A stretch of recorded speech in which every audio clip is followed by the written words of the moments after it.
Elle est la Mary Poppins de George, Charlotte et Louis, mais elle a, elle aussi, parfois besoin de faire une pause. Les de Galles passent-ils parfois des vacances sans elle?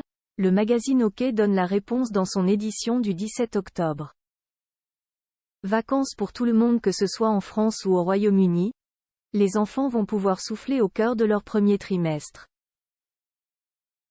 Les vacances de la Toussaint ont commencé ce week-end et George, Charlotte et Louis vont pouvoir en profiter pour passer du temps avec leurs parents, le prince William et la princesse Catherine, Kate, dans leur résidence secondaire d'Eanmer Hall dans le Norfolk. Mais qu'en est-il de Maria Borello, leur nounou présente depuis la naissance de George? D'après OK sorti le 17 octobre dernier, il se pourrait que celle-ci laisse les de Galles profiter de leurs vacances tous les 5. Le magazine imagine que lui donner la semaine des vacances d'automne semble être la solution la plus évidente, à défaut de lui octroyer de longues vacances. En effet, la famille de Galles connaît rarement de réelle intimité. Maria Borello est avec eux depuis pratiquement leur première année de mariage et les accompagne absolument partout. Même si elle vit dans une maison séparée de la famille, à Adelaide Cottage, la fidèle employée est rarement loin de George, Charlotte et Louis.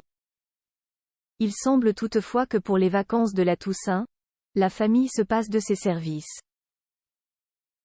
Photo George, Charlotte, Louis, Archie.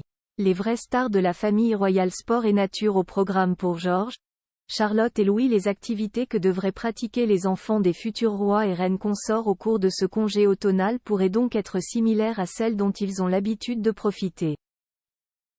Au cours de l'été 2023, leurs parents avaient envisagé de privilégier des jeux en plein air, du sport et des activités amusantes pour leurs vacances, selon une experte royale, rappelle. Le bien-être de ses enfants est important pour la princesse de Galles. Interrogée en 2020 sur le sujet, au cours de sa participation au podcast Happy Mum, Happy Baby, elle avait précisé ce qu'elle souhaitait qu'ils conservent comme souvenir de leur jeunesse. Si l'on y pense, est-ce que j'ai envie qu'ils se souviennent de moi, assise, en train d'essayer de leur faire leurs devoirs de maths et leur dicter le week-end? Ou bien du fait que nous avons allumé un feu de camp ensemble et tenté de faire cuire des saucisses, sans succès, parce que le bois était trop mouillé? Avait-elle déclaré. Des propos qui en disent long.